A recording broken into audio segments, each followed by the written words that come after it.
Is there any other business than what's on the agenda that any council member wishes to add for the work session? Or is there any future item recommendations before we move into our two discussion points for the evening? Future items as well as other business? Okay, I guess the items we're going to discuss. we're going to get those right now. Okay. So we'll move to item number 4 on the work session agenda, which is to discuss the downtown paving and parking additions. I see Mr. Apke and Mr. Batten are both here, and we look forward to your update. Okay, yeah, we wanted to just take this opportunity to talk a little bit about the downtown paving project and also to get some input from you. You may recall that we had the west side of the theater building, I believe, where we had some parking additions Yes. that we were looking at and considering Yeah. across from the bookshop, Given Bookshop and Roast Office. Right. So we have some concepts to show you for that as well. Figured That's out the pretty much property it, line? Mike, those two things, yep. I'm sorry? Figured out the property line? It's still a little bit up in the air, but In progress. we're working on it. By way of just getting ourselves, I guess, started, if, Shannon, you want to see if you can make that full screen or smaller or bigger so we can see the whole thing? What this is just a reminder. I think this is back in June. We brought this golf cart parking concept to you of locations where we could convert some parallel parking spaces into golf cart parking spaces. And so there was like 4 areas there. So this is just as a reminder of where we were thinking about golf cart parking. And this was specific to the downtown amenity plan. It was in the plan to find additional golf cart parking opportunities. And so I just wanted to, again, get you oriented on that as we lead into the rest of that discussion. I'm going to let Mike kind of take the lead on the paving portion, and we also can, he and I can tag team on the additional parking spaces there that we've talked about as well. So Sure. Go right Thanks. ahead. Okay, just to give you an update and just to kind of remind you, back in August, you all approved a contract with Turner Asphalt to do our downtown paving project. That includes some resurfacing on Market Square, Chinquapin Road, Cherokee Road, Village Green West, and a short section of Dogwood as well. We did have a pre-construction meeting with Turner last week to kind of spell out our expectations and discuss the project with them. Their tentative schedule right now is to begin work the first week of October. They were looking at late September. They are now talking about the first week in October. Do not have a specific date on that yet, but we're hoping that Monday, which I think is October the 2nd. We are also continuing to explore the possibility of doing Market Square on a Sunday, which would probably either be Sunday, October the 1st or Sunday, October the 8th. So that has not been finalized yet, but that would be done at a time when there is much less traffic and pedestrians down in that area. The striping work downtown, so once we mill up the pavement and put new pavement down, the striping downtown, stop bars, crosswalks, parking stalls will need to be reestablished. Most, we use thermoplastic striping as our standard. It's a little more durable and lasts a little bit longer than paint. Most manufacturers of the thermoplastic recommend that we have our asphalt down for 1 to 2 weeks before we put thermoplastic on top of that. The fresh asphalt has some oils and liquids in it, and if we put the thermoplastic right on top, you may notice sometimes when we do paving projects, you'll see like wheel marks where a car drives over it and drives onto another street. It can get a little messy for a little bit. It eventually goes away. But we don't want to stripe it and then have cars driving over that and make it look worse. So we will have a period where there won't be some striping. Now, the contractors talked about temporary striping down there, we could do that. The challenge with that, sometimes they temporary stripe and they don't put it in the exact location, and then we come back with a permanent stripe, and then we've got two different stripes down there. So working through that with them, right now the plan is to do the striping work between the Holly Arts and Crafts Festival on October 21st and Oktoberfest, which is October the 28th. So doing that the week of October 23rd. It's only going to take a day or two to do the striping work downtown. But all of that is kind of, a moving target. We'll work through it with the contractor the best we can. But right now, milling and paving work starting in early October, and striping, the final striping work would be done that week of October the 23rd. As far as the striping goes, we are, for the most part, planning to restripe it the way everything is down there as it is now. However, there are a couple areas we'd like to change. Those 4 areas, if you want to talk about that some more, were proposed before to do golf cart parking in lieu of parallel parking. Yeah, I don't have anything else to add, really. There's a couple of areas where we have some handicap parking stalls that might not be quite per ADA standards. So if we're going to go back, we want to upgrade those and match current standards. But for the most part, everything down there will be striped the way that it is now. Can I focus on one thing? Sure. Let's go over the golf cart thing again. Yeah, That's- loss of 4 parking spaces, gain of 12 cart parking spaces. How many cart parking spaces can we have without a loss of any car parking? I'm for golf cart parking, okay? But a golf cart parking space can only accommodate a golf cart. That's correct. A parking space can also accommodate a golf do cart either and or. not just a car. That's So correct. I'm not comfortable with that number, denominator and numerator like that. Without doing any of this and going back to just striping what we have down there for golf cart, I believe there's 4 parking spaces for golf carts. That's it, Right now, today. today. Yes. And so, And they're just By the theater building? that one on the very bottom, squared out, that was where the golf cart parking is included there. That's right now is currently a parallel parking space, but just to the south of that is where the 4 cart parking spaces are against that plant bed, that landscape area there in front of C Cups. oh yeah, okay, I get that. That's what's there now. The paint on that is worn out pretty good, but Yeah, they're you there. just can't see it. It's hard to see. That parking, But that's there- 4 spots. There's a Yeah, sign there's- there, I there's think, 4. that says motorcycle and golf cart That's parking right. is what it It says. does. And there's 4 spaces there. So that's all we have downtown is the 4. So if we doubled golf cart parking to 8, could we still not lose car parking spaces? We could get 7 parking spaces down at that space width area we were just talking about in front of C Cups, and we would lose 1 car parking space. Wait, what, okay, you just said C Cups, and I was thinking theater building. No. If we were going to, That square right there that is on the lower bottom corner. of the page, the one that's Lower further center. down. You see that square, red square Red there? square. That is right against that landscape bed that is out in front of C Cups. It's right abuts it. Bottom right. Yeah. That Yeah. space right now that is shown on there is actually a parallel parking space for a car. Right. But just to the south of that is 4 cart spaces that abut that parallel space. All I was saying was you could lose 1 car parking space there, and you could line 7 cart parking spaces there.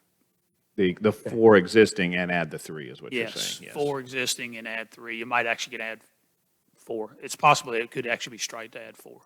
And We that- just have to measure it to see. And that would leave us with no loss of car parking spaces elsewhere. Elsewhere, that's correct. Oh, Okay. sounds good to me. But you still have the loss of that one. We would lose 1 car One- parking one- space, but we would then put all of the cart parking spaces in one spot. one location. with a total of 7 max. 7 to 8 possibly. We might could get 8 there. Well, Jeff, I think it shows in this map in the upper right, don't we plan on some cart parking on Market Square, though? That was what we originally talked about in Right. June, was what this is showing here. These 4 car parking spaces being converted into a total of 12 cart parking spaces, so they would be scattered around the village. That's what we agreed to in June, but I'm hearing that maybe there's I just think that, some uneasiness with that many. That's a conversation I remember also, is Yeah. transitioning these 4 places into cart parking. I'm more comfortable just with losing 1 space personally, yeah, and I agree with Dr. Morgan. and rather go with that. Okay, let's transition or pivot if we can to the parking spaces across from the theater building, and then we can circle back on this. Because, Okay. yeah, Not Okay. adjacent to the theater building. Adjacent, but- It may or may not have because that impact may on add this. back a couple of the parking spots that we lose. Correct. And so that way, that idea that we're ever reducing the net of our parking spaces for cars, I don't think is a good policy, but go ahead. Shannon, will you pull up those other 2 drawings, please? Yeah, and then we can circle back to this and y'all decide what you want to do here.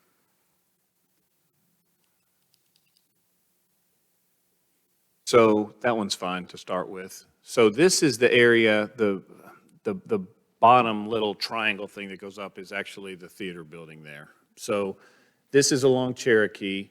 You want to point, or you got to do it over there? Okay.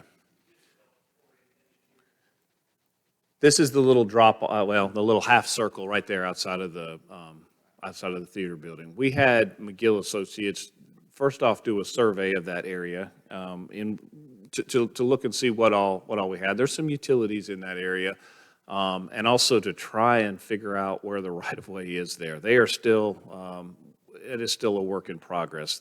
I tell you, right-of-ways downtown are not easy to decipher, and we've seen that in a lot of different areas. They have a line on here. It's that line that Jeff is pointing to right there. I believe that line is 60 feet across, basically a 60-foot right-of-way from the line on the other side that is the right-of-way. It does not show that way on GIS. The GIS actually shows the right-of-way being further back towards the theater building, actually shows the building being in the right-of-way a little bit. But we're still trying to get that squared away. That is, so that right there would be 60 feet. You can see the island there, the oval island, that is existing, and then the existing curb line back towards the theater building a little bit more.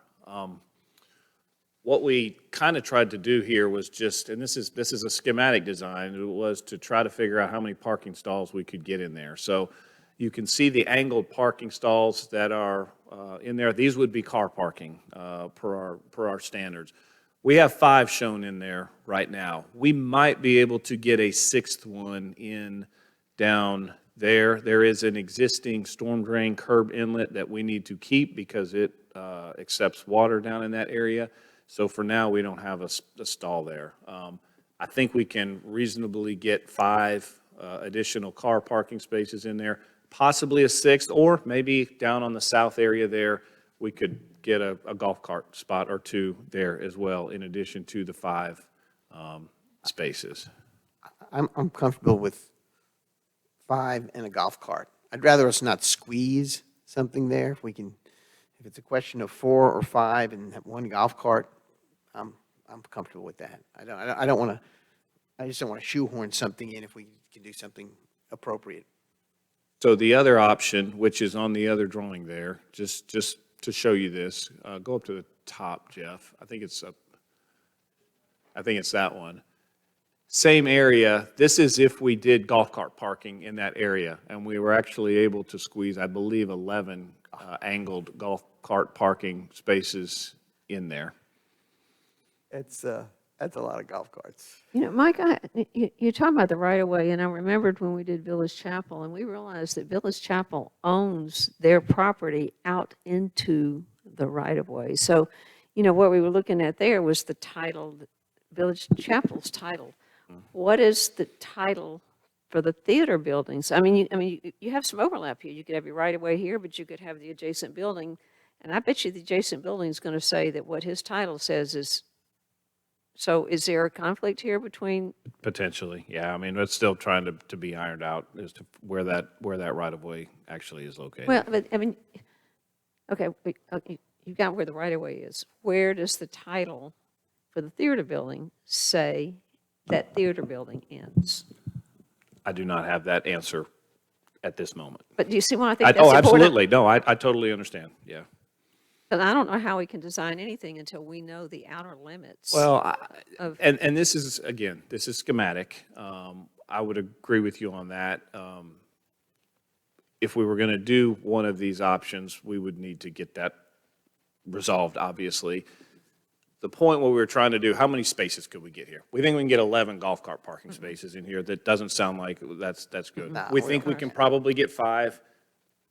We think we can get 5 car parking spaces here, maybe a 6th, maybe an additional golf cart parking space. We would need to get into a more detailed design of that. We want to make sure the stormwater does get to that box there. There's other utilities in here, there's water that we would have to make sure we accommodated, but that's what we think we can get there. And have a new curb line and have a little planting area. I mean, I think it could look really nice, certainly much better than it looks right now. If we have the legal right to be there, We have the I legal would right to- prefer, I would prefer to have cars than 11 golf carts. Oh, yes. I'm not for 11 golf carts. I'm okay with 1 golf cart there, but, because. One of the things I would kind of point out too, yeah, while we don't know exactly right yet if the right-of-way line is displayed here correctly,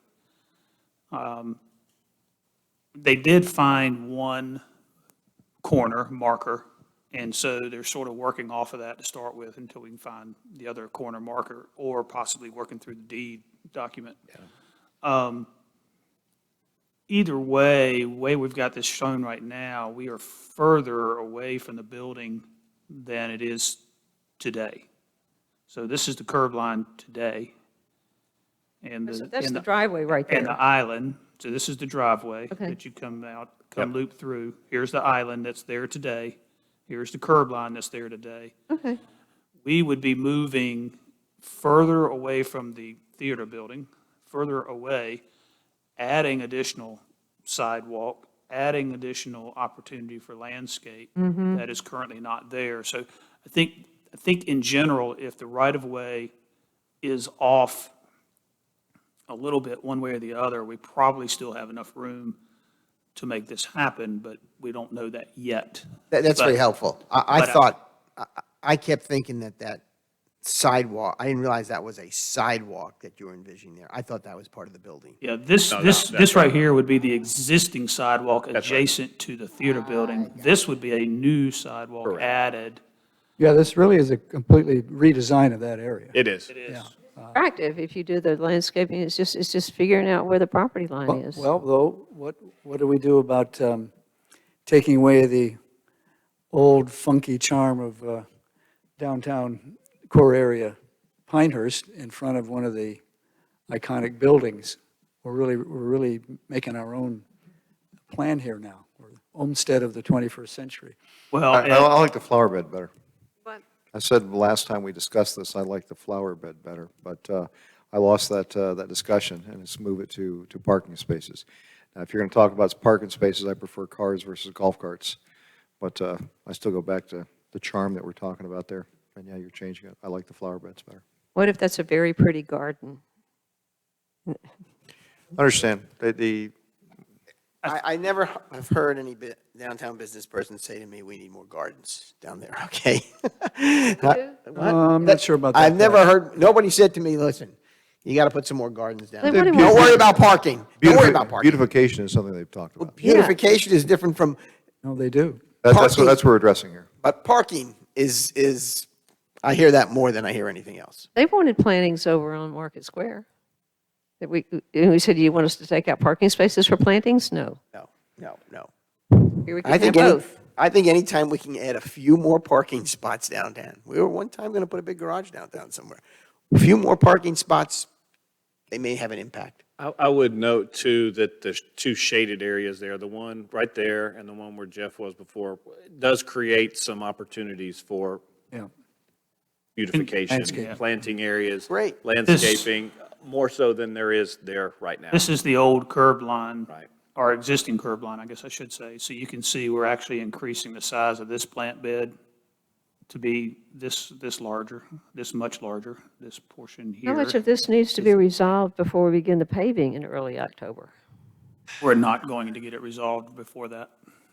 Yeah, we'll. But we talked about that, and this pavement will be new, coming down through here right now, after early October. We think, if we can get this done in Q3, all of this pavement will be still all brand new, all black, all same shade, same color. We still have the same seam that we will have if it was paved in early October. It'll all oxidize at the same pace. It'll look seamless. There's quite a bit of But there's a lot of curbing that needs curbing to and be stuff that's gotta redone be here, done. so it really makes sense to do this as its own separate thing, because the curbing really should be done first and then pave up to it.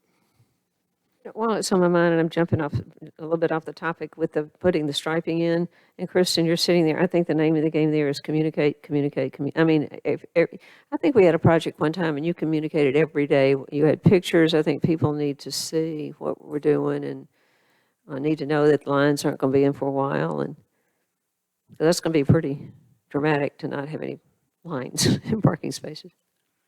Agreed and understood. Mike, have you given any thought to the different color cart Yeah. striping to the cars? I know that was a suggestion you had previously, Tom, and Jeff, I don't know if you want to talk to that some. We've talked about it, and about doing golf cart parking spaces in a separate color.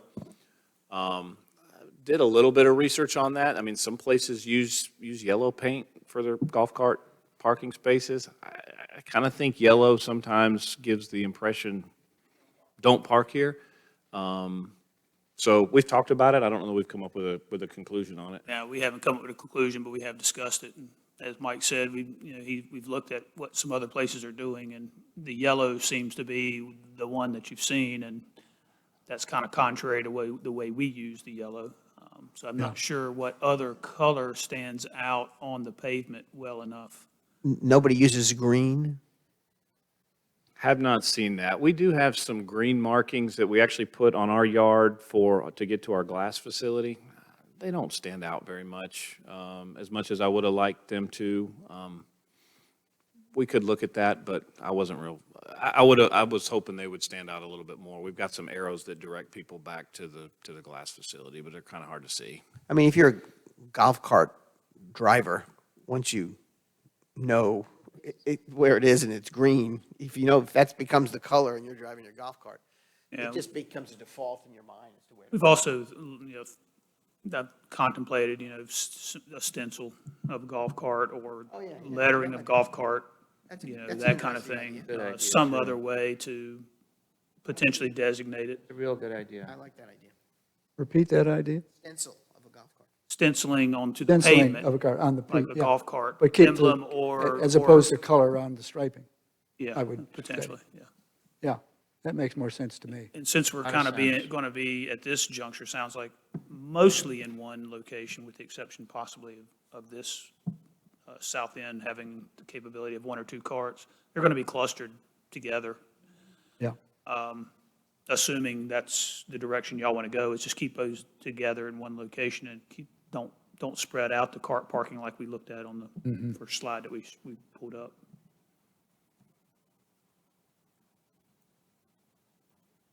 I like that idea. So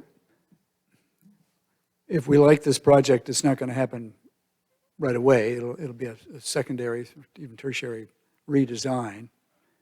It needs to be cleaned up a little bit. Yeah. First off, the right-of-way needs to be And we got to get, verified. yeah, that's underlying issue. to And then get- there's some brick sidewalk and curbing and things like that that would need to be kind of finalized there. But if you give us the direction, yeah, you like this, we can take this and run with it. Yeah, and that little clump of bushes right there in the middle, that's not very attractive. It is not. It is an opportunity. The curbing, the existing curbing that's in there now too is not in very good shape. It's all broken and, yeah, This would be an upgrade. yes. Well, and with at least the two garden areas there, as Jeff Batten and Mike have said, that would help the look of the place. Yeah, we could do something, I think, pretty attractive, and obviously, we'd be in communication with the property owner there, Marty, about anything that we're going to do here, and, he'd have some opportunity to have some input, I think. So I this, think we could really make it an attractive corner there and Yeah. adjacent to his building. we need to get the right-of-way fully understood, but you'd like to proceed with this design, which would add a certain number of parking places. What is it, 4 or 5? Five. 4, 5? Five cars, probably one, maybe two golf cart, or maybe 6 cars and a golf cart. The golf carts would be where, though, Jeff? The In this place? the hashed In the lower left? to Kinda the lower left, yeah. Yeah. south of the island there. Right. That little hashed out area. Okay. All right. Is that, council members agree with that? Okay, that? and then make sure Okay. I understand on the first drawing, we want to only have golf cart parking where it is today, but we're willing to sacrifice one parallel parking space. Let's go back to add that. I think it was block did- number 1. that you had. Let's go back to that photo.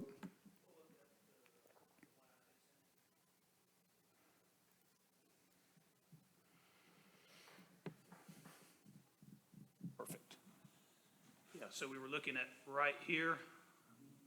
This is one current today is one parallel parking space and 4 cart parking spaces. Jeff, you want to turn your microphone on over there, please? Yep, sorry about that. What I was saying is right now, this is one parallel parking space right here Right. and 4 cart parking spaces down Yep. here. So we would make somewhere between 7 and 8 cart parking spaces along here. And what happens to cart parking and the other red squares on this picture? I think they would remain parallel parking is what I'm hearing. Is that what I understand is the direction? Including Market Square? No, so we wouldn't have any, well, we had some cart parking down the street a little bit on Market Square, didn't we, at one point? No, I think this was the layout that we talked about in June, was spreading them around these 4 locations. This was in front of Drum and Quill, this was by the corner store, and of course, these were just adding to what was already here. And then these were being added, taking, I think, 1 parallel parking space here. But I think what I understand is y'all would rather have them all just clustered here. Is that comfortable? I'm not sure. So this would replace all the other cart parking on the different streets that we had talked about a couple months ago, right? Wouldn't add them on Market Square, would not add them at Chinkopin, and would not add them at the intersection along Tufts Park. Yeah, I'm comfortable with only adding golf parking at block number 1 as being, that is right there, yes. I agree with Dr. Moore.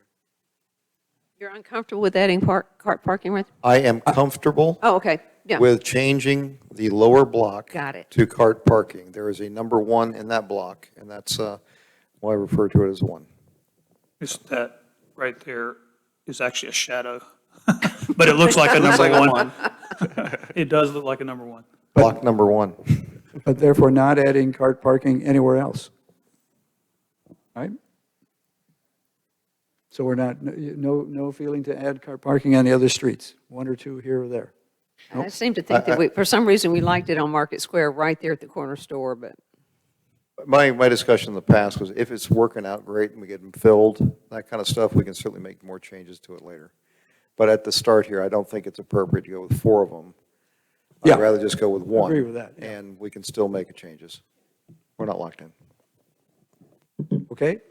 So you're going to proceed with this plan on, what is that, Jeff? That's a combination of what street? It's part of Cherokee and, It's part of Cherokee, we got 3 names on that and particular Village section. Green West comes up Right. right there. They kind of All right. intersect right there. So take out that parallel parking spot, put a few cart spots in there, make no other changes to other parts of the village for cart parking. that okay? And Mike, if you can make sure that when you get the Google Earth picture next time, the sun's just in the right spot again. Sure, So gotcha. we don't lose number one. Gotcha. All right. Council, I think, agree to that, as we did to the previous drawings for the theater building along Cherokee and Magnolia. Not Magnolia. Okay. What else do we need to tell you tonight? That's all I have, unless you have All any right. other questions. Well, I had a couple of questions. The striping, would that be done at night? Could it be done at night? Generally, it is not done at night, but it is done usually very quickly, and we asked at the pre-construction meeting how long it would take for cars to be able to drive over it, and I think he said 5 minutes. Is that what he said? 5, 10 minutes, so. So we're waiting a couple weeks for the pavement to dry out, but we don't have to wait, once the striping goes Correct. down, for activity on the street. That is correct. Yeah, to and happen. I think, we would start 6 or 7 in the morning. By, 10 o'clock, we'd have to, I think we'd figure out what's the best start point and end points, but 2 or 3 days, it should be completely finished and done. Okay, and Just FYI also, have not fully confirmed yet, but we believe Marty McKenzie owns, of course, a portion of that parking in front of the deli building, and he owns a portion of the parking area in front of the theater building. He's going to try to have I think we're going to try to have his pavers go first ahead of ours, so that they're not moving their equipment across our brand-new street. So we have been coordinating with his contractor. But I think Marty was, I think, away for a little bit, so. but at least he wants to proceed to pave his He's parking going to do spaces his, yeah, and he's maybe going do to it take ahead of care our of own. those, Okay, yes. well, that's good. I would just underscore what you already know, and I think Lydia mentioned it too. Communication is really key here, not only for all the amenities, but what's happening with the parking and the timing of all the events. For whatever reason, we got too much going on in the core village right now, and there are a lot of unhappy folks in residential areas affected by the redirection of parking over at the tennis courts on the golf club property and the USGA. And it's all kind of concern about the look of the village and the activity levels of things. So communication is really key, as you've already been reaching out to do it. I think, thank you for that. Yeah, Anything else? We've got Kristen, and we've laid out a whole, Right. communication plan, so. We don't have to pay extra for the Sunday work, do we? I mean, that's brilliant that they will do Market Square on a Sunday. We are paying They'll extra, have to pay extra, absolutely. much extra? Yep, $15,000 extra. They got to pay for opening the plant because it's not open on Oh, Sunday. well, when you said Sunday, my first thought was this must be costing extra, but I think it's worth it. Yeah, and they're going to mill and pave. I mean, so whatever they mill that day, they're going to pave that day. And so we're not going to have a lot of, like, the whole place not going to be all torn up. They'll go down Market Square, probably done in a day, maybe 2. But Sunday, it'll probably be finished from the paving side of it. So, Hope the merchants that, on Market so- Square appreciate that, appreciate what we're doing. Know what we're the doing only and other appreciate place it. that we're going to have to close, but it's a smaller segment, is Cherokee in front of the bookshop and roast office. That's going to have to be closed while we do that paving through there. But it's a short section, and so they can get in and out of that section pretty quickly. Right. So, Okay. I mean, that, by the time they open, that section might mostly be done. This village will shine in June 2024. It really will. Well, these are things that have kind of been needing to be done anyway. It's just, But it's all being done, and it's going to look great. they're not, it's not because the US Open is there. It's because it was time to, I think y'all termed polish the gym, I believe. I think John, polish the gym, John. I think we both take credit for that. Polish the gym, yeah, polish the gym. It was, It's, so that's been y'all's direction. we is may be to- polishing, is but to it's a make rough some course along the way to get enhancements there. down It's there. going to be That's what we're worth doing. it. We can't not do this. Once we get past the paving and the bollards and the distribution of the trash receptacles and the new planters that are coming and all of those things. You know, we're kind of done with downtown for a while in terms of major enhancements. That'd be great. Thank you. Okay, Mike, do you have anything further? Nope. All right, shall we move on to the next item? Kristen? Back up and also mention, once we sorry. get through the stormwater and the intersection improvements. Yeah, we got the Also, stormwater there. That's understood. Kristen, let's talk about emergency notification issues and ideas. Yes, sir. Please, Saving the best for last. we are. I have an item after Kristen. No, you don't.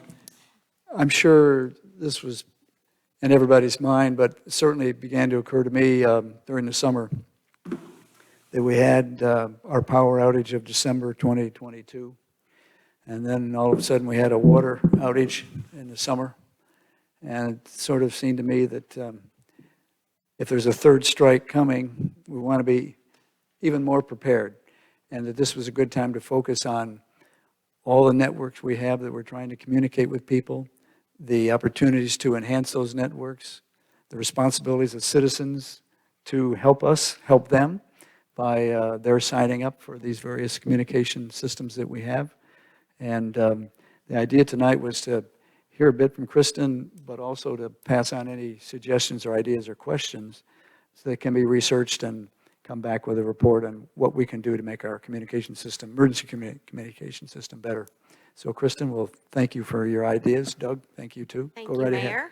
Good evening. Thank you, Council, and thank you for asking me to present. I think this is the first time I've been requested, so that made me feel important, so I appreciate that. We'll see after the presentation is finished if I still feel that way.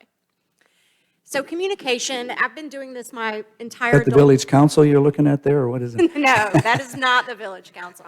That is the evolution of communication over time. I've been doing communication my entire adult career. Talked a lot as a kid too. So, but communication, we know that it has evolved over time. It used to be, even when I was little, I remember sitting around and watching the local 6 o'clock news, and it was the hyper-local information. We just don't have that now. We have the Pilot, which is great. We have Sandhill Sentinel, which is great, which helps us get earned media. But you would think the more platforms we have, the easier it would be to communicate, and that is not true. I've found it is actually more difficult because everybody has their favorite preferred way of communicating. And if they don't receive the information the way that they want it, for instance, if they see, let's say they just happen to see it in the Pilot, but they didn't get an email, or they didn't see it on their preferred way of communicating. Sometimes in their minds they think, oh, I was left out. I didn't get communicated with, when in fact you did, just not in your preferred way. And it's also not exactly what we say when we communicate, it's how we make people feel. I know that's a little touchy-feely for 7:30 on a Tuesday night, but it's true. Crafting the message is sometimes more important than the message itself. So, all of our platforms, this is not all of our platforms. These are the platforms that I use to communicate, and that we use to communicate with residents and stakeholders more often. Typically, when we create a piece of content, which a piece of content is a piece of information, it's not just writing a press release, it's creating a graphic to go along with it. So the code red calls up on the left, you'll see there's a graphic that goes along with that piece of information that went with a press release, that went on social media, that went in an email blast. So there's multiple pieces to getting to the message itself. So we have code red, social media, the Tweety Bird is marked out. That's sad for me because I love the Tweety Bird. But we're still calling it Twitter. Facebook, Instagram, next door is the greenhouse, LinkedIn. LinkedIn is used more for professional use. We've got a job opening, we've got ICMA awards, things like that, peer-reviewed information. And then our website, of course, that's our main hub of information.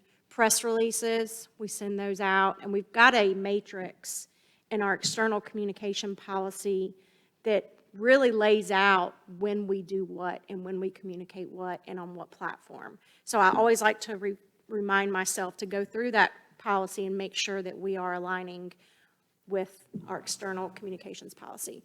So press releases, US mail, snail mail, we still use that. Constant contact, that's probably, other than Facebook, that's probably our number one engaged platform, and I'll get into some analytics there soon. My VOP, I put this up here. It is a communication platform, but majority of it is used for project management. But we do communicate on that platform as well. So my VOP, let's drill down into it.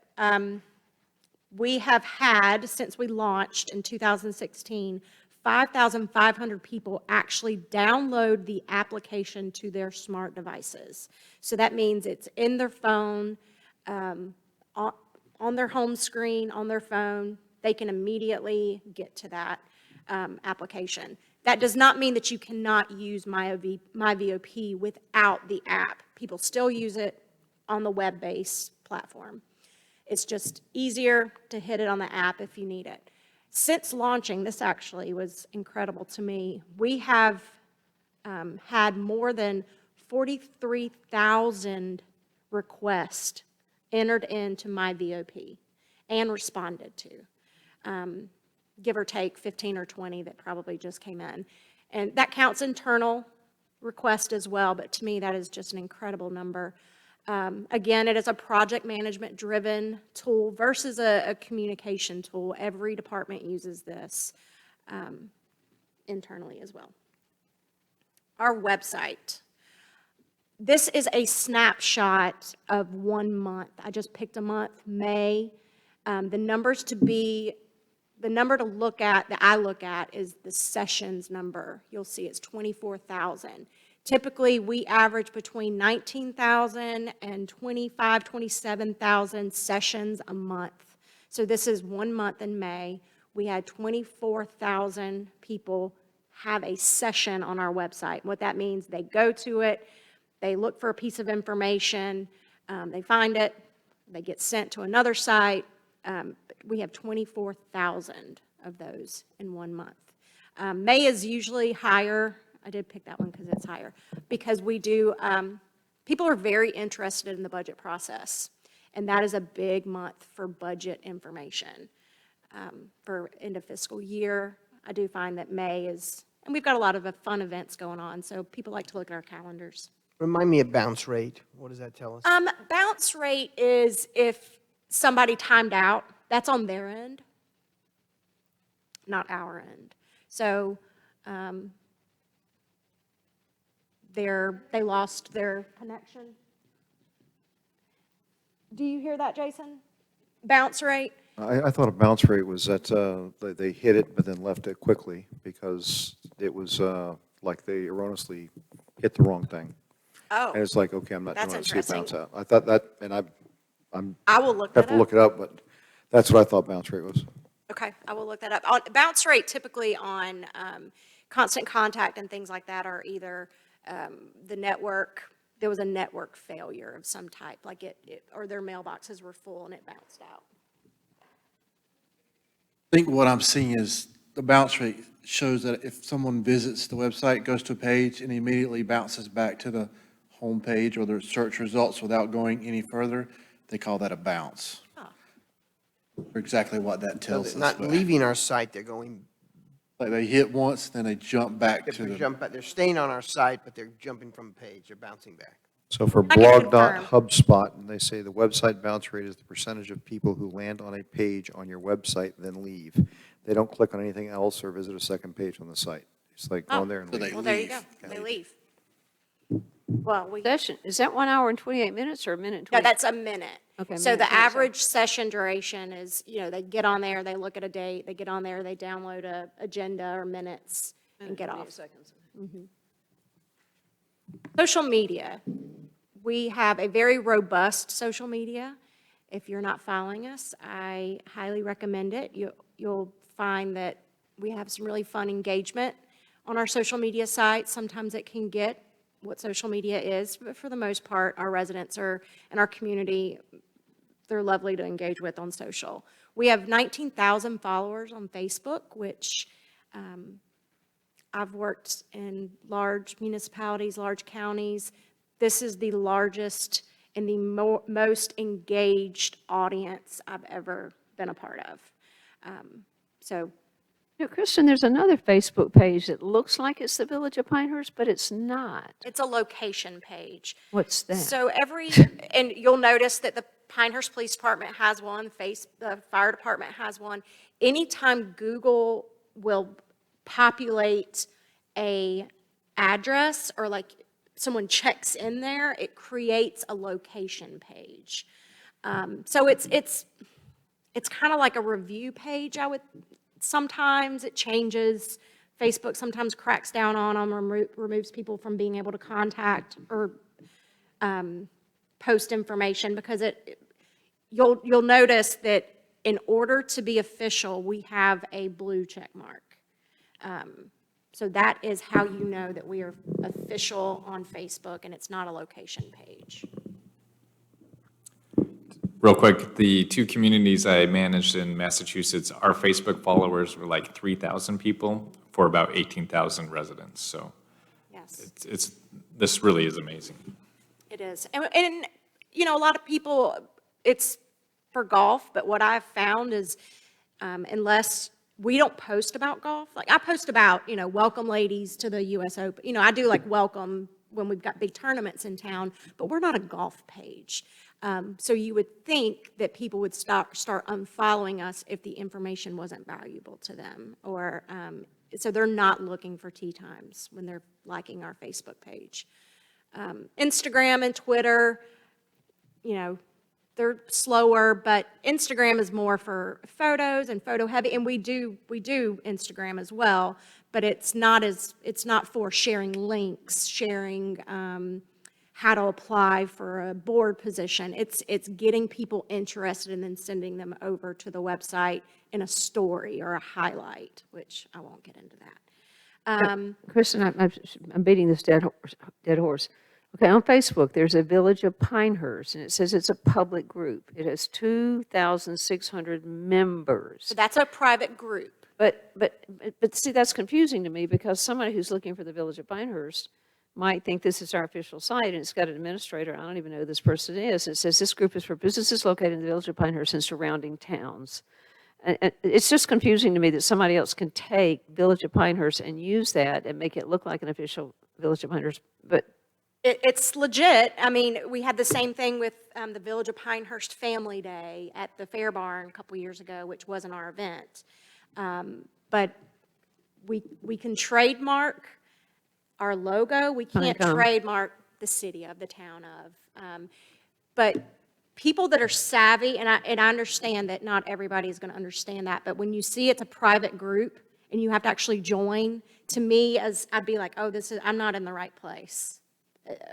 All government municipality communications are forward-facing. They're not private groups. But that is a private group that someone has set up. And they're allowed to do that. Somebody can put the Village of Pinehurst satire site. And well, and I just noticed, like you said, we've got the blue check on ours. I had no idea that blue check, I didn't know it existed. oh, okay. No, and what its significance is. It's very significant. In order to be verified, I mean, you're talking celebrities, you have to send in statements, you have to send in water bills. I mean, you have to, in order to get that blue verified mark, there's a lot of legwork. They don't just hand it out. There's a governmental side, there's a department in Meta or Facebook that does governmental services. And they realized quickly that people were impersonating government agencies, so they quickly just figured out a way to differentiate and to allow us, because we actually on our Facebook page, there's a section where you can do an alert, like a local alert, and it will push immediately to every single person that's likes your page or that lives in the area. So it's actually got very similar components to Code Red, which we'll get into.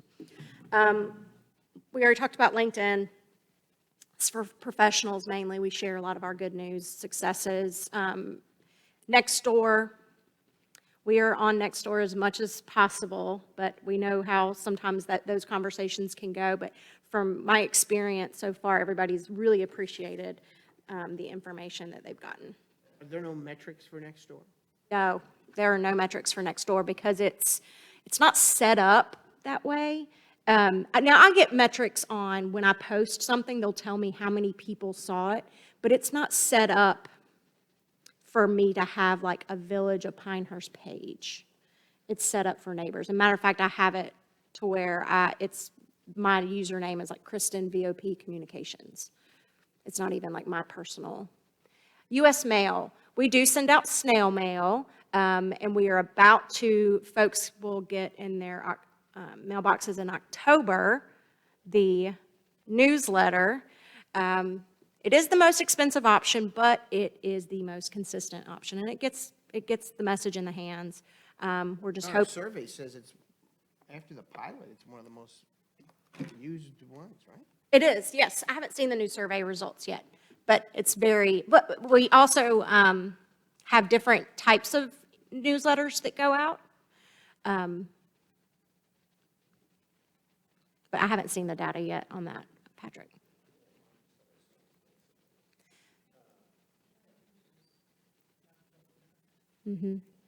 For how you find out information? Yeah, which of the following do you use to get information about the Village of Pinehurst? 68% of the respondents said the Pilot newspaper, 56% said the Village newsletter, and 50% said the Village website. So then the drop-off, 32% was Village social media. So there's a lot of people that still rely on that Absolutely. newsletter. Absolutely. All the other communities I've been in, it is the opposite. But our community, I've found, does like a piece of paper that they can hang on their fridge. Press releases and earned media. So we have 107 members on our Sunshine List. Is everybody familiar with that? What is the Sunshine List? So Sunshine List is a PR term that it came out of Florida with sunshine laws for transparency in government. So it's just a list that PIOs, we just call it the Sunshine List, who's on our news list. And Ask to be on it? Is there a web, do we go You on the can ask- website and say, I want to be added to the Sunshine List? How do people get on it? you can ask to be on it. I do prefer folks to get on the constant contact list instead, because there are a lot of laws surrounding opt-in and opt-out, and there is no way for someone to opt out unless I physically take them off that list. And Off the also, Sunshine List? correct. And how also, many people are on the constant contact list? if you don't mind, we'll get there in a second. Oh, no, go ahead, It's, whenever. But Shannon and I use the Sunshine List together, and so we've had community members in the past, and I'm never going to turn anybody down to get on that list, but it is a cumbersome list to manage. And when somebody wants to get taken off and we don't take them off, they get very angry when they get 50 emails from us about agendas. So I would prefer, unless they're not a member of the media. Oh, so it's aimed at the media. It is, Okay, correct. I It's got a it. press release, yep. I got it. So it is, we would like to reserve it for members of the media and other stakeholders, like the hospital communications director, for instance. I got it. You know, Okay. the school systems. Constant contact. So this is where we get all of our email blasts that go out. We have 8,790 subscribers, and they have all opted into this. So they have taken an extra step to go and sign up for this. And we have segmented audiences, so we can break it out into village businesses. For instance, that first snapshot you'll see is a letter that we did last week for the paving project. And I'll get into And analytics. you can just go to the website and sign up? Yes, and at the very end, it tells everybody how to sign up for each of these. And you can sign up for, let's say you're a mom and you don't care about village council news, you want to know about parks and recs and libraries. So they have a separate distribution list. The Village Council agenda, e-news, has a separate distribution list. So we can segment the information and really drill down to the audience. Because like this first, the information to the businesses, they didn't want fancy pictures and fun emojis about kids on swings like they do in the Parks and Rec news. They want the information. So that's what we provided for them. So Constant Contact, just to give you an example of what, this was the letter, that front letter that we sent last week via Constant Contact to village businesses, business owners in Pinehurst, just to cover our bases, and property owners in the downtown corridor. So we sent 540 of those. The open rate is 60.8%. And I can tell you, and you can look at our BSC scorecard, that is similar across the board for our open rate. The national average is 23%. So when I say we have an engaged population, they read, I would be happy with 25%, but this is consistently, 60% is high, but we are consistently 45 to 55% open rate. This was downtown businesses, property owners, and there was one more. So, and the ones that, yes, anybody that has signed up, and I think some people, like Patrick, I think you got it, and you're like, why the heck did I get this? At some point, when you were in, you probably clicked every single one. Yep. What is the significance of 200 did not open? It is just the significance. I mean, 40%. yeah, it's. They had signed up for it, but they didn't open They it. didn't They open didn't the open the email. email. Now, we do resend to those that don't open. I don't have that data for you right now. I don't like to send it a lot, resend a lot. Fine, I'm But just something trying to on this, analyze. These were people who opted in. Correct. They still didn't open. oh, well, that's going to happen. It goes to your email. The bounces on this are the bounce rate that I talked about. The email box, something was weird, full, the platform was down at the time. Also important to note is the unsubscribed and spam reports. So those are the two categories that you never want to see a number in, and they are both 0. So that means that no one reported us as spam, because that's the worst thing in the world you can be, is report me as spam, and unsubscribe. I mean, of course, people unsubscribe, maybe they've moved their business, but those are good numbers. Code Red. We had a conference call with Code Red Friday, Doug, myself, and Jason, and we talked through some things that were fresh on the mind, and we have learned that, well, first off, I think we need to talk about Lydia's question first. Okay, scam likely with Code Red. This is from the FTC back in 2016, decided they were going to make this, that phone companies needed to identify possible scammers or telemarketers. And so what these phone companies do, they get a large number of calls being made at the same time, they flag it. I have requested Code Red to ask. It affects, if you Google Code Red scam call, and click the news, every municipality has the same issue. And we can educate folks to save the contact number as much as possible, because it's only going to come from 2 numbers, emergency or non-emergency. But I still think that Code Red needs to push the FTC a little bit and get these emergency calls not listed as scam. But if it does get listed as scam and you don't have it saved, you still get a voicemail. And this is one of the things I think we need to instruct our residents more. They Yes. have to sign up Yes. on Code Red to get it, Yes. have the And ID we do. correct. We put this message out frequently on many different platforms and in many different ways, but that doesn't mean that, that people take the action. let's get into the analytics a little bit on this Code Red call. This was the call that was done by the mayor on December 6th when we lost our power, or a couple days after we lost our power, whenever. So you'll see that we launched it as an emergency call. You'll see that we did an auto recall. So what that means is the people that didn't pick up, or if there was a bad connection, then it would recall them. You can see that 16,000 got through. We also sent email and text. This was critical during the power outage because if you had Verizon or if you had that tower was down, you did not get the call, but you got the email and you got the text. So that's a big educational piece for our community. When you do sign up for Code Red, you have to opt in to the text message and the email. And I think that helped us reach folks that wouldn't have been reached because of the cell towers were down. 16,000 people got phone calls. Because that's a phone. It's not a household, right? It's basically. That's a number.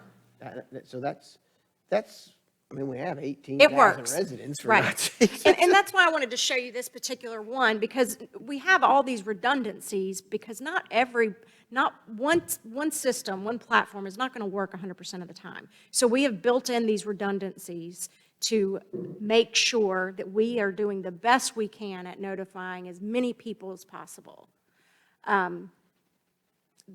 The numbers up there, the emergency number and the non-emergency number that we ask you to save, we did learn. I thought those were unique to Pinehurst. Those are not unique to Pinehurst. That is a Code Red number. Other municipalities around the state, around the country actually have the same, but if you just save it as Code Red, you're good. Yes, we are. We're going to do that Monday. Going to do that at the next NAC meeting. And I'm going to take a video of somebody doing it and have them send it out to all their friends. Yeah. Yeah, yeah. All right. So that would alleviate a lot of that. And we have a lot of adult children who live out of state, whose mom and dad live here. And of course, you want to protect them as much as possible from scam calls. Matter of fact, my mother-in-law's phone, I went in there and I blocked all calls that said scam likely. So this situation was like, oh my gosh, I need to go check her phone and make sure the Code Red is not blocked. And a lot of people do that as a protection, and we want people to be, we just sent out a scam notice today about someone calling pretending to be Pinehurst police. So we do want people to be aware, but saving these two numbers in your phone will help tremendously. And if you've signed up before, sign up again.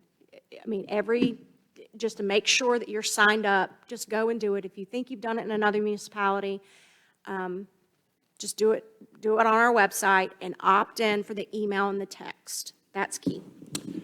To that point, it overrides the last one you put in. So whatever is your most recent one, that's the number you're going to get called. So you won't get 4 phone calls. Correct. It just updates, keeps their system updated. And also Code Red on our conference call, Pinehurst sets the standard. We were the top 1% of opt-ins in the nation for Code Red, for a neighborhood, for a village our size. She says that the numbers were incredible.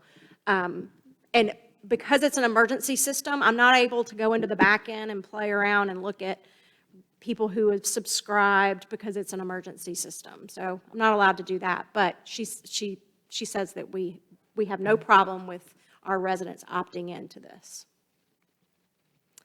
So we've already talked about the scam likely, and hopefully I'll have an update to you. I've asked Code Red to reach out to somebody to see if they can figure out how to recognize these numbers as emergency numbers. It could save somebody's life. So how do you sign up now that we've talked about all those different platforms? So social media is easy. Like the pages at VOPNC. Look for that verified mark. Verified marks are blue on Instagram and Twitter and gray on, Instagram and Facebook, gray on Twitter. E-News, e-newsletter, go to our website. There is a section that says I want to. You hover over it, register for email notifications. It's in the middle of the screen. Same thing for Code Red signups. Under the I want to register section, and ensure you're registered for email and text messages. And I would encourage, instead of doing it from like one household phone, I would encourage everybody in the household to have it on their cell. Why not? I did want to talk about this for a second, because I think that there's some confusion on, including me, on who can do what. Who can send a breakthrough message to phones, what, like Amber Alerts, for instance, and how many times have we all been sitting in a room and a tornado warning goes, everybody's phones go off, you know? So that is the iPause network. That is the Integrated Public Alert and Warning System. That is through FEMA. We do not have that. Moore County Emergency Management does.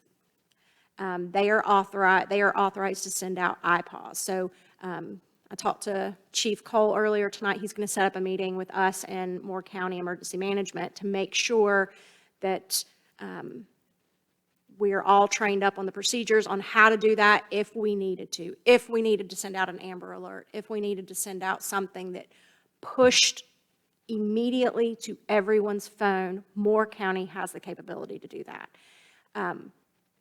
We can apply. I don't know if that's something we want to do. The downside is it's a big undertaking to be the one person that pushes that button. I think everybody remembers the Hawaiian. Oh, yeah. And I worked in a command post in the Air Force, so I'm very familiar with pushing buttons. I never pushed the big red one, though. But, yes, thank goodness. So that's something that we can think about. I will make recommendation after we meet with Moore County Emergency Management to see how robust their communication strategy is in a case where we would need to use the iPause. They indicated it would be very unlikely that we would get approved for it. But there's a chance, because we may have a lot of visitors here, that we could get it approved, but most communities our size do not get approved. And that's a congressional committee. Do not get approved. Yeah. For iPod. And I'm not saying I want anybody to push for it yet. I know we've got some great congressional partners here, but I want to make sure that we talk with Moore County and don't step on their toes, because they are the emergency management authority in the area. Important to note, if you have not heard, we're going to be pushing this out, the first ever nationwide iPause national test will occur October 4th at 2:20 in the afternoon. So everyone's phones will light up, whether you have them on silent or not. So this is a national test. I mean, we've all heard the national test of the emergency broadcast system, but this is breaking into your cell phone, and even if you've got it on silent. So that is October 4th at 2:20, and we'll be putting out some additional information at 2:20, very specific. Backup testing date, I'm guessing if the person doesn't come in sick, is October 11th.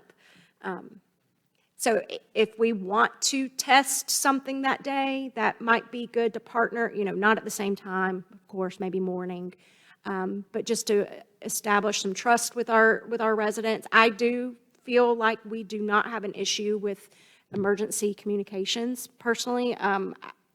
You're going to have folks that don't hear the message, unfortunately, but I do think that our team has done a great job in getting the message out as quickly as possible, especially the size of our community. But we could test our systems if we feel that we get one test a year that we can use through Code Red. So if we feel that we need to do a test, make sure everybody's on it. But I would do that after we do a huge campaign signing people up the correct way. Sounds to me like that's the biggest action item, getting to sign people up, making an effort in how to do that. So maybe the next discussion of this would be, what your plans are to educate people and reach out to make sure that all of our residents are doing what they should do to get the information they want to have and think they can get it, but they're not because they're not signed up for Code Red and other things. And an important thing to note is I was mistaken. More counties' Code Red system, if you are signed in to our Code Red system, you do not need to go and replicate that. Then you are automatically in for the county. That was something that I learned Friday. I mean, still, I would go and just sign up, on Moore County's site if you feeling uneasy about it. But Code Red assured us that if you're signed up for Pinehurst, or vice versa, if you're signed up for Moore County, but you live in Pinehurst, when we do that cordon and give you a call, you'll get it. So anyway, education is a big part of this. We need to start delivering a message to our citizens to get their messaging systems up to date and participate in things, sign up for stuff. And And what are the key, just from the emergency management point of view, we need to emphasize which of these communication systems we operate on are really the ones we want to have them part of for emergency management. There's other things going on there, but that's what I think we need to emphasize. I mean, Code Red is our mass communication emergency system. However, we have redundancies. And whatever we post on Code Red is going to go everywhere else. But Code Red is the primary means that we are going to communicate in an emergency situation. Okay. One of the first acts of our newly council-appointed Neighborhood Advisory Committee, which I would like to call them the ambassadors for Pinehurst, is going to be to Yeah. With that. get some action out of their residents in their neighborhoods and make sure that they are signed up and that they know how to sign up. And if a daughter takes care of somebody, she's in Connecticut and mama's in Pinehurst, how we can make sure that she's signed up for those alerts as well. Now, Kristen, when do you think on this October 4th thing, we're going to hear about it on news media, WRAL, CBS, NBC, Fox? I think we're going to be hearing a lot about this. This should not catch us by surprise. It should not, but it will. Village Hall phones will ring. I can assure you that. But I do think that September is Preparedness Month. So we have all month in September to focus our communication around preparedness and what we need to do to make sure that, personal responsibility, make sure that you are aware of how to do things if services aren't available. But yes, we are going to hear a lot about this national test. And I think that it's only good for us to use it as a starting block or as another talking point to get our residents to sign up locally. Kristen, I'm wondering too, on communicating out on this, just from the emergency point of view again. I wonder if snail mail and something in the newsletter, it may be too late for this quarter's newsletter, it's coming out next month, right? To have how to sign up for Code Red. Yes. And So how to record your number and not have it look at spam, these sort of things. Something in a printed form, I think would be very effective, just as it would be on Facebook and our website. we are creating a postcard right now. I just got the addresses from GIS that are going to go out to the NAC's groups. They're going to be specifically tailored to that NAC. So it'll be a card and it'll say, your NAC representative, this is how you get in touch with them, this is how you sign up for information, and this is how you sign up for Code Red. So that's going to be included on that postcard. It's going to be on the back side. So you'll have 2 calls to action on that postcard. Know who your NAC rep is and how to sign up for emergency contacts. Must be a big postcard. It's that size, not this size, right? It's not that big. All right. What else do we need to know right now, I don't, Kristen, Doug? you need to know my name. What other That's it. questions from council members on the emergency system? I think This isn't just a one-night report. This is, and I Right. can see you already have next steps planned. So let's keep moving this ball down the road to make sure that when strike three comes, we're communicating as well as we can. As Jeff Sanborn and I were talking the other day about this, though, we have to realize, and our residents do, that in an emergency, by the very nature of that, some things aren't going to work. So you need to be participating in 2 or 3 potential communication channels Right. in an emergency to get the notification, Correct. just as we found out last December. Like cell phones on 9/11 in Right. Washington DC. I can. That's exactly Nobody right. can talk to anybody. And also, oh gosh, sorry, fleeting moment. Continue. I've got 4 items. 1 observation, 2 requests, and a question. Okay. The observation is, as I flip through my booklet here, the handy new Village of Pinehurst Community Survey, I turned the page over regarding which of the following do you use to get information about the village? And I showed you 68% the pilot, 56% the newsletter, and 50% the website. Backside of the page was a little more revealing. 10 years ago, the pilot was at 82% as a source of information. It has dropped to 68%. 10 years ago, the village newsletter was also at 82%. They dropped now to 56%, okay? But the one that went in the other direction was the village website. 10 years ago, it was at 47%, and now it's up to 50. So my takeaway there is that people are relying a little bit more on that village website than we may have thought. Absolutely. they are. And so I would suggest that, knowing that now, is that in addition to the emergency communication side of this, we perhaps should rotate more things through that website page. When I honestly go to it a lot, okay? And when I go to it, there seems to be a lot of the opening page is like 2 things, and they are always there.